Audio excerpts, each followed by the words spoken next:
তো এখন আসো ডাইংয়ের কিছু টার্ম। ও আচ্ছা, তার আগে বুঝতে হবে ডাই আর পিগমেন্ট। হ্যাঁ, ডাই আর পিগমেন্ট, ডাই কিছু না, ডাই কঠিন পদার্থ। দেখো এগুলো কি, ডাই, এটা কি পিগমেন্ট। ডাই আর পিগমেন্ট দেখতে কেমন হয়ে যায়, আমরা পরোটা বানাই না ওরকম ময়দার মতো, ওরকমই। হ্যাঁ, ময়দার মতো ওগুলো হলো আমার ডাই আর পিগমেন্ট, একই জিনিস, খালি সামান্য পার্থক্য আছে। একজন ওয়াটার সলিউবল, একজন ওয়াটার ইনসলিউবল, মানে একজন পানিতে দ্রবীভূত হয় আর একজন পানিতে দ্রবীভূত হয় না, কিন্তু দেখতে মনে করো একই রকম, কোনো কাহিনী নেই। হ্যাঁ, এটাও যেমন এটাও একই রকম। তো দুজনই রঞ্জক পদার্থ, এগুলোর দ্বারা কী করে, কালারিং করে। ওই যেমন এই যে নীল রঙ, এটা যদি পানিতে দিয়ে দাও তাহলে কী হবে, একদম পানিটা নীল রঙ হয়ে যাবে।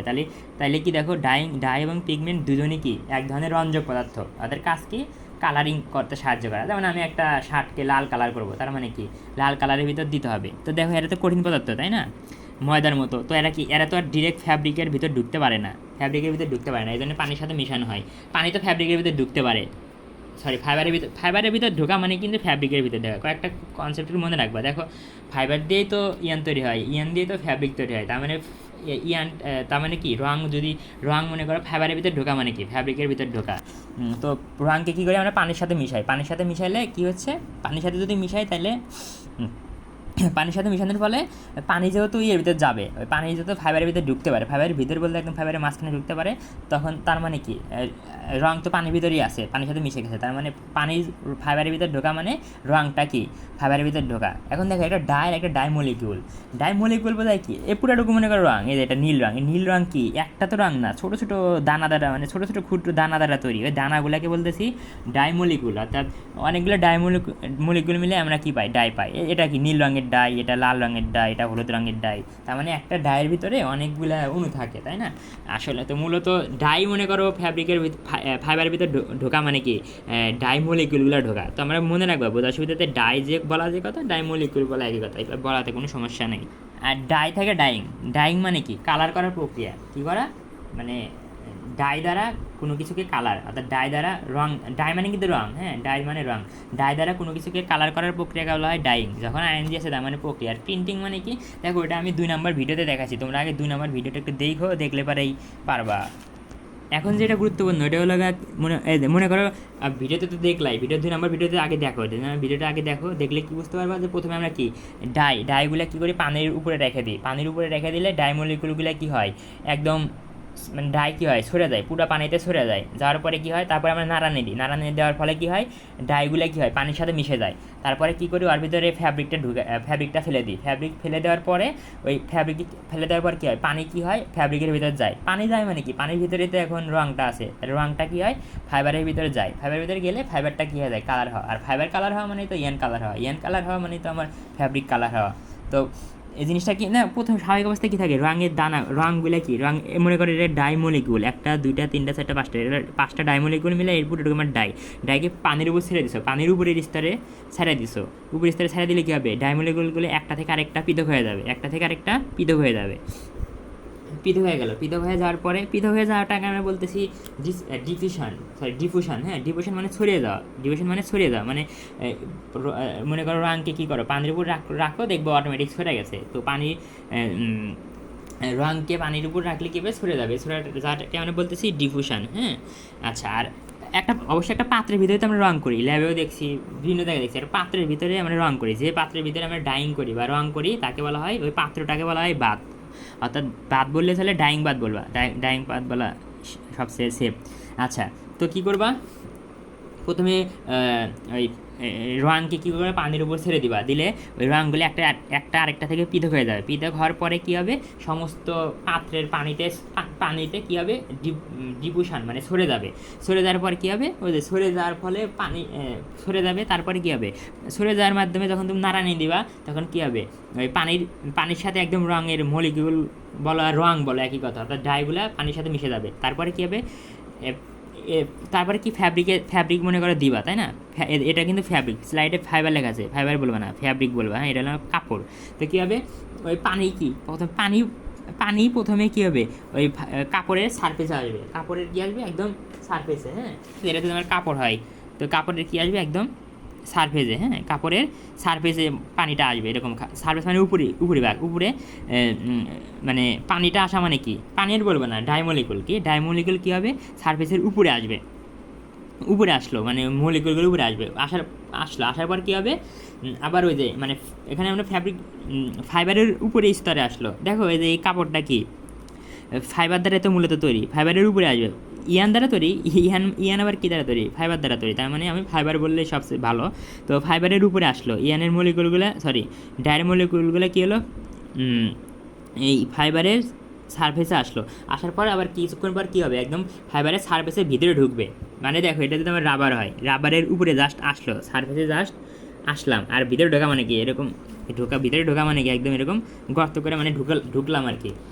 তার মানে দেখো ফাইবারের ভিতরে ঢোকা আর ফাইবারের সার্ভিস আসে কিন্তু এক না। এরকম যদি ফাইবার হয়, মনে করো এটা ফাইবারের সার্ভিস মানে জাস্ট উপরে ভাগে আসলাম, আর ঢোকা মানে একদম ভিতরে ঢোকা। হ্যাঁ, তারপরে কী হবে, মানে ডাইমলিকুলগুলো ওই ফাইবারের ভিতরে একদম ঢুকে যাবে। ঢোকার পরে কী হবে, ঢোকার পরে এখন ওই যে ফাইবারের সাথে ডাইমলিকুল কী করবে, রিয়াকশন করবে, ফাইবারের সাথে কী করবে, ডাইমলিকুল বিক্রিয়া করবে, করে একদম লেগে থাকবে ওই মানে ওই ফাইবারের সাথে একদম লেগে থাকবে, মানে একদম লেগে থাকবে। লেগে থাকবে মানে কি, লেগে থাকা মানে ওই তখন এই ফাইবারটা কি কালারিং হয়ে যাবে। তো আমি যদি এই জিনিসটাকে ভালোভাবে ব্যাখ্যা করার চেষ্টা করি, প্রথমে দেখো মলিকুলগুলো একসাথে থাকবে, তারপর মলিকুলগুলো কী হবে, একদম একটা থেকে পৃথক হয়ে যাবে। পৃথক হওয়ার পরে পানিতে ছড়িয়ে পড়ার পর তারপরে কি ফ্যাব্রিকের একদম সারফেসে আসবে। সারফেসে আসার পরে কিছুক্ষণ পরে আবার ফ্যাব্রিকের ভিতরে ফ্যাব্রিক বললে ভুল হবে না, ফাইবার বললে ভুল হবে না, একই কথা। ফাইবারের ভিতরে ঢুকবে, ফাইবারের ভিতরে ঢোকার পরে ফাইবারের সাথে কী করবে, রিয়াকশন করে ওই যে কালারিং করবে। ফাইবারটা তোমার কালার হবে, আর ফাইবার কালার হওয়া মানে কি আমার ওই ফ্যাব্রিকটা কালার হওয়া। তো সিটির জন্য বলো আর পিভার প্যানেলের জন্য বলো, সবচেয়ে ইম্পর্টেন্ট কয়েকটা ডেফিনেশন আছে। একটা কি বলো, অ্যাডজর্পশন, আর একটা অ্যাবজর্পশন, এক্সজশন আর হলো ডিফিউশন। হ্যাঁ, এই তিনটা নাম দেখো, একটা এডি আর একটা এবি, খুব সাবধান, এডি আর এবি, অ্যাবজর্পশন আর অ্যাডজর্পশন, অ্যাডজর্পশন। হ্যাঁ, তো অ্যাডজর্পশন কাকে বলে, ডাইমলিকুলগুলো যখন ফাইবারের সারফেসে আসে, অর্থাৎ ফাইবারের সারফেসে আসাটাকে বলতেছি আমরা অ্যাডজর্পশন। আর অ্যাবজর্পশন বলতে কী বলছি, যে একদম ফাইবারের ভিতরে ঢোকা, একদম ইনসাইড, মানে ফাইবারের ভিতরে ঢোকাকে বলতেছি অ্যাবজর্পশন, খুব সাবধান। তাহলে অ্যাডজর্পশন মানে কি, ডাইমলিকুলগুলো যখন কি আসে, যখন ফাইবারের সারফেসে আসে তখন তাকে বলি অ্যাডজর্পশন। আর সারফেসে আসার পরে কি হয়, ফাইবারের ভিতরে ঢোকে, যখন ফাইবারের ভিতরে ঢোকে তখন বলতেছি আমরা অ্যাবজর্পশন। অ্যাবজর্পশনের বিপরীতটা কী বলো, ডিজর্পশন। অ্যাবজর্পশন ছিল কি ফাইবারের ভিতরে ঢোকা, আর তাহলে ডিজর্পশন মানে কি, ফাইবার থেকে বের হয়ে আসা। একটা ফ্যাব্রিক যদি তুমি অনেকক্ষণ রঙের ভিতরে রাখো তাহলে কী হবে, ওই ডাইমলিকুলগুলো কী হবে বলো তো, ডাইমলিকুল বলো আর ডাই বলো একই কথা, তাই না, ডাইমলিকুল বা ডাই একই কথা। রঙ কী হবে, ফাইবার থেকে বের হয়ে আসবে, ফ্যাব্রিক একই কথা। হ্যাঁ, ফাইবার থেকে বের হয়ে আসবে, তো ফাইবার থেকে বের হওয়াকে বলতে আমরা ডিজর্পশন। ফিক্স মানে কি, ফিক্সড হওয়া মানে কোনো কিছুর সাথে লেগে থাকা, অর্থাৎ বিক্রিয়া মানে কোনো কিছুর সাথে লেগে থাকবে কখন বলো তো, যদি বিক্রিয়া ঘটে, কোনো কিছু বিক্রিয়া ঘটে। তো দেখো ডাইমলিকুলগুলো কী হয়, ফাইবারের সাথে কী করে, বিক্রিয়া করে ফাইবারের সাথে লেগে থাকে, অর্থাৎ কালারিং হয়ে যায়, তখন ফাইবারটা রঙিন হয়ে যায়। তো ফাইবারের সাথে বিক্রিয়া করাটাকে আমরা বলতেছি ফিক্সেশন। তারপর দেখো কালার স্ট্রাইক বলতে কী বোঝাচ্ছে, কালার স্ট্রাইক তুমি মনে করো একদম মানে কালার করবা, একটা ফ্যাব্রিককে কালারিং করবা, তার ডাইং করবা, তখন কি শুরুতে কি কিছু পরিমাণ ডাই দিলে পারে, তারপরে নাড়ানি দিবা, দিয়ে ফ্যাব্রিকটা দিবা, তাই না। একদম শুরুতে ফ্যাব্রিকের ভিতর যে দেখো আমরা কিন্তু ওই অনেকক্ষণ ধরে নাড়ানি দিই, ফ্যাব্রিকটাকে নাড়ানি দিই, তার মানে কি ফাইবারের ভিতর যে মলিকুল মানে ডাইমলিকুল ঢুকতেছে, সবগুলো মলিকুল কিন্তু একই সাথে ঢোকে না, আগে পরে ঢোকে, অর্থাৎ মলিকুলগুলো ঢুকতে কিন্তু অনেক সময় লাগে। হ্যাঁ, একসাথে কিন্তু 2 সেকেন্ডের ভিতর কিন্তু সব মলিকুল কিন্তু ফাইবারের ভিতর ঢোকে না, ওই জন্য আমরা রেখে দিই, অনেক 1 ঘন্টা ধরে রেখে দিই। তার মানে ফাইবারের ভিতরে ওই ডাইমলিকুলগুলো আস্তে আস্তে ঢোকে। তো একদম শুরুতে একদম দেওয়ার সাথে সাথে, মানে তুমি রং দিছো, দিয়ে নাড়ানি দেওয়ার সাথে সাথে যে পরিমাণ মানে 5 গ্রাম বা 10 গ্রাম, হ্যাঁ, যে পরিমাণ ডাইমলিকুলগুলো কী হয় ওই ফাইবারের ভিতরে ঢোকে তাকে বলা হয় কালার স্ট্রাইক।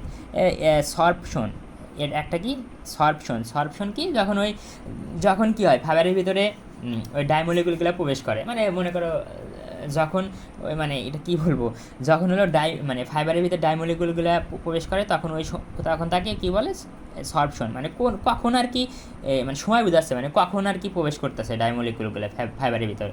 আচ্ছা, আরেকটা কথা মনে রাখবে, সাবস্ট্যান্টিভিটি আর হলো অ্যাফিনিটি। অ্যাফিনিটি মানে আকর্ষণ, তাই না?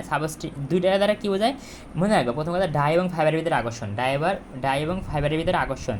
তো ডাই এবং ফাইবারের ভিতরে আকর্ষণকে আমরা সাবস্ট্যান্টিভিটি বলতেছি, আবার অ্যাফিনিটি বলতেছি, কিন্তু এদের ভিতরে পার্থক্য আছে। সাবস্ট্যান্টিভিটি কখন বলবো? যদি মনে করো আমি বাইরে থেকে ডাইং কন্ডিশন বলতে হিট টেম্পারেচার, কত ডিগ্রি টেম্পারেচার দিবা, তাপ কত থাকবে, এটাকে বলতে ডাইং কন্ডিশন।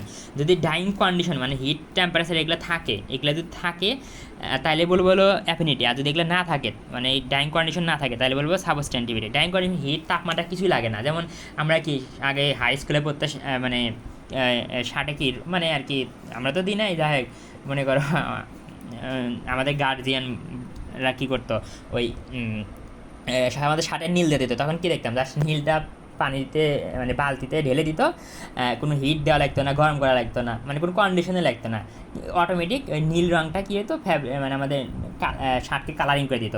অর্থাৎ এখানে আমি বাড়ি থেকে হিট দিই নাই, তাপমাত্রা দিই নাই, এই জন্যে বলতে তার মানে কি, যদি আমি হিট তাপমাত্রা এগুলো ছাড়াই যদি কী হয়, ডাই যদি ফাইবারের সাথে বিক্রিয়া করে, অর্থাৎ ডাই যদি কী হয় ফাইবারের সাথে বিক্রিয়া করে, তাকে বলা হলো সাবস্ট্যান্টিভিটি। আর যদি এমনি বিক্রিয়া করবে না, বাইরে থেকে অবশ্যই হিট এবং তাপমাত্রা দিতে হবে, তখন মানে ডাই তো আর এমনি বিক্রিয়া যদি না করে, তখন বাইরে থেকে আমরা বাধ্য হয় হিট এবং তাপমাত্রা দিই। যদি হিট এবং তাপমাত্রার উপস্থিতিতে ডাইগুলো কী করে ফাইবারের সাথে বিক্রিয়া করে, তখন তাকে বলতেছি অ্যাফিনিটি। এখন আসে শেড। এখন শেড বলতে বোঝাচ্ছে মানে একটা ডায়েট ম্যাটেরিয়াল। ডাই মানে তো বুঝতে চাও, ডায়েট মানে তো বোঝোই, হ্যাঁ। ডাই মানে রং করছি এরকম একটা রং করা হয়েছে এরকম একটা কাপ ম্যাটেরিয়াল। তো এই দেখো এটা কি লাল রঙের বেডশিট, তাই না? তো এটা আমার ডায়েট ম্যাটেরিয়াল। তো ডায়েট ম্যাটেরিয়ালে কতটুকু ডাই আছে, অর্থাৎ কত গ্রাম ওই ডাই ওই পদার্থের ভিতরে আছে, ওই ডায়ের ওই পরিমাণকে আমরা বলি শেড। শেড বিভিন্ন ডার্ক শেড মানে কি, ওখানে ডায়ের পরিমাণ অনেক বেশি, লাইট মানে হালকা, তাই না? লাইট মানে হালকা, লাইট শেড মানে কি ওখানে রঙের পরিমাণ অনেক কম। এই তো আর কিছু পার্থক্য আছে, এগুলো একটু দেখে নিও, আশা করি তাই পারবা।